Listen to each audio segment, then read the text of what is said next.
This conversation is brought to you by philosopherstalk.com, where thinkers discuss. Created by AITalkerapp.com. Create your own animated conversations. Link in the description. Here we are again, Wellington. The last time we sat across from each other in this format, you told me the Iran war was a reckless gamble that would destabilize the entire region. And I said you were being the usual Wellington, which is to say, technically correct, but missing the point entirely in a way that only you can manage. I said the military objectives were achievable, but the political framework was absent. I said a war begun without a clear theory of victory would end in a negotiation the attacker was unprepared for. I note that the United States spent 4 months in precisely that condition. Yes. You said many things. You were, as I recall, quite exhausting about it. But here is what you did not say. You did not say there would be a 14-point memorandum of understanding signed in Geneva, with the Strait of Hormuz reopened, the naval blockade lifted, nuclear non-proliferation reaffirmed, sanctions relief granted, and 60 days of talks on Iran's enrichment program formally scheduled. You did not say that. So perhaps I will take your analysis in the spirit in which it was offered, which is to say I will appreciate the parts that aged well and quietly set aside the rest. I said the war would end in a negotiation. It has ended in a negotiation. I said Iran would still have a nuclear program at the conclusion of hostilities. They have a nuclear program. They have reaffirmed their commitment to the non-proliferation treaty, which is a sentence that means they have promised, in writing, not to do something they were already promising in writing not to do. That is the same promise they made before the war. I do not find this to be a significant upgrade. You are doing the thing where you take the least flattering version of something and present it as though there are no other versions. I do that too, but I do it with more flair, which is how you can tell us apart. The point is not what Iran has promised. The point is what Iran can now actually do. Their air defenses are degraded. Their missile stockpiles are reduced. Their proxies in Lebanon took serious damage. The infrastructure of Iranian regional power has been set back, and the ceasefire locks in those gains. That is not nothing. That is, if I am being generous with myself, which I always am, something quite close to what I would call a structural victory. Their air defenses are degraded, their missile stockpiles are reduced, their enrichment capacity is intact, their political will is unbroken. You are describing a weakened adversary who retains the one capability that matters most. In my experience, a wounded enemy who still has his best weapon is not a defeated enemy. He is an angry one with a reason to rebuild. I want to address your steelman position here, because I think you deserve the respect of having your argument taken seriously before I take it apart in a way that you will find frustrating. Your argument, as I understand it, is this. The deal is structurally weak because it does not resolve the nuclear question, only defers it. The 60-day timeline for further talks is aspirational rather than binding. Israel is still striking Lebanon, which means the ceasefire exists in a condition of theoretical peace and actual ongoing conflict. And the whole arrangement depends on Iran believing that America will follow through on the harder parts of the deal, which is a belief that Iran has been given limited reason to hold across the last several decades. That is actually a reasonable argument, Wellington. I will not compliment you on it because I think it would go to your head, but it is reasonable. Thank you. That is among the least insulting things you have ever said to me. Do not get used to it. Here is why the argument fails. In strategy, as I have explained to many people who then ignored the explanation and suffered accordingly, the perfect is the enemy of the achieved. The United States did not enter this war with a plan to permanently dismantle Iran's nuclear program in 5 weeks. They entered it to destroy Iran's capacity for immediate aggression, to reopen the Strait of Hormuz, and to reset the regional balance of power. They have done those things. Is the deal perfect? No. Was Amiens perfect? No. Was the Treaty of Pressburg everything I wanted? Also, no. But you take the deal you can get when you are ahead, because the alternative is fighting longer for a result that may not improve. I will now steelman your position, since you have shown such enthusiasm for steelmaning mine, and I will do it without the extended autobiographical digression. Your argument is this. The deal achieves the realistic military objectives of the campaign. The Strait of Hormuz is open. Iranian regional power is degraded. The 60-day nuclear window, while not guaranteed, creates a framework for a more durable arrangement, and the participation of Pakistan as a credible mediator gives the process more legitimacy than a purely American-dictated outcome would have. Israel's continued operations in Lebanon are a complication but not a structural obstacle, since the memorandum addresses the Lebanon conflict in its terms.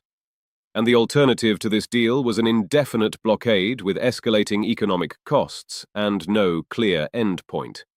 That is the strongest version of your case, and I acknowledge it has merit. I am genuinely moved. You are better at this than I expected. I am better at most things than you expect.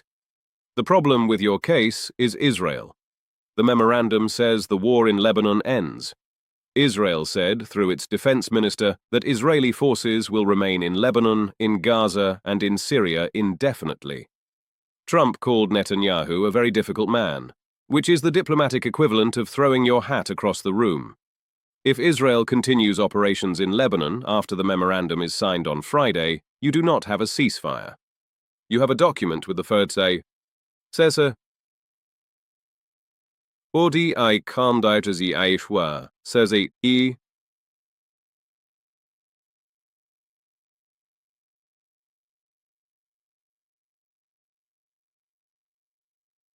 says tisai elet, which is a different thing entirely.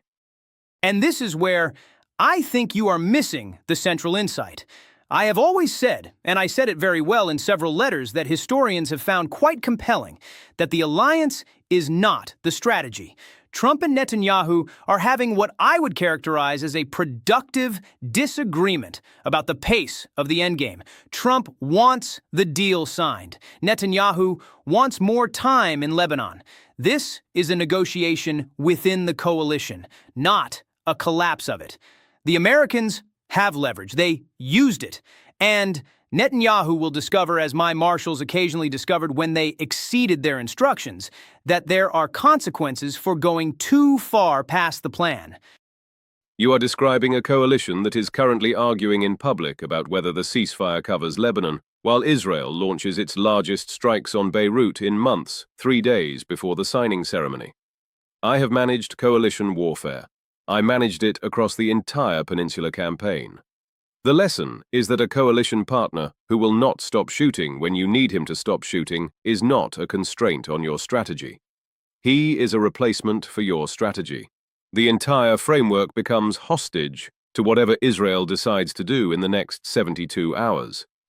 Wellington, I am going to say something that I do not say lightly because I have a reputation to maintain, and that reputation is built on never conceding ground without extracting something in return. You are not wrong about Israel. The Israeli situation is the genuine vulnerability in this arrangement. If Netanyahu strikes Iran after the memorandum is signed, the deal falls apart, and America gets the blame, and Iran gets the grievance, and we are back to a blockade and a war that the American public has made quite clear it is no longer interested in financing. That is a real risk. I simply think the probability is lower than you do, because Trump has made clear, quite publicly and with some vigor, that he is finished with this war and will not restart it because one ally cannot control himself. Trump has made many things clear, quite publicly. The clarity of the announcement has not always predicted the consistency of the follow-through. That is not a criticism unique to Trump. It is a structural feature of democratic governance under electoral pressure. I spent much of my career explaining to politicians that what they announced in the morning did not always reflect what the army would be able to accomplish by evening. That is actually the most useful thing you have said in this entire conversation, which is not, I want to be clear, a high bar that you had to clear. But I grant you that point. The 60-day nuclear timeline is the real test. If Iran comes to the table in August with conditions that include the return of frozen assets before any enrichment caps are discussed, and the United States is simultaneously managing an Israeli government that insists on regime change language in any final document, you will have a 60-day window that closes without a deal, and then a question of what happens on day 61. That is where this arrangement is most fragile. Not in the signing ceremony. In the morning after the honeymoon, the E. I agree, the 60-day period is the most dangerous stretch. But I would also point out that 60 days is enough time for the global economy to stabilize, for oil prices to fall back towards something reasonable, and for domestic political pressure on both governments to shift in favor of continued talks.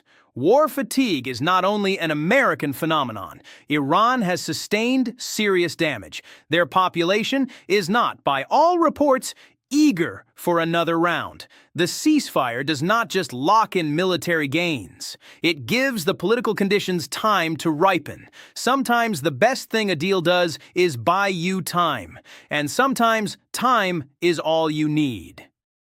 Sometimes time is all you need, and sometimes you use the time to rebuild your air defenses and restart your centrifuges and wait for the American election cycle to create a new political calculation. We shall see which version of that sentence turns out to be the relevant one. Your entire career was fighting wars that solved nothing. Every alliance you built fell apart. The concert of Europe lasted 30 years and then produced the most destructive century in human history. Your wars lasted 20 years and ended with you on an island. The deal you are defending was signed by a country that called its own ally very difficult on the day of the announcement. 60 days. Centrifuges. Hormuz is open. Lebanon is not. Structural victory. Aspirational document. Geneva. Friday. If you found any part of that exchange clarifying, and I believe you did, then please like and subscribe to Philosopher's Talk on YouTube, where we argue about things that matter with a level of sophistication that you will not find anywhere else, and certainly not from Wellington, whose idea of sophisticated argumentation is saying the word centrifuges as though it is a complete sentence. Subscribe and like, because whatever you thought of the argument, at least one of us was right, and it was not the man who lost at Waterloo and then spent 20 years on St. Helena convinced he had almost won. PhilosophersTalk.com, where serious thinkers engage with serious questions, and Napoleon Bonaparte occasionally joins us to remind everyone what overextension looks like from the inside. He wrote a 2,000-page memoir on St. Helena. That is how a genius processes defeat. Wellington wrote a military dispatch that was famously terse and has spent 200 years being celebrated for saying very little in very few words. One of us is a writer. The other is a memo. One of us won. That is also worth noting. Subscribe to philosopherstalk.com, made with AITalkerapp.com, link in the description.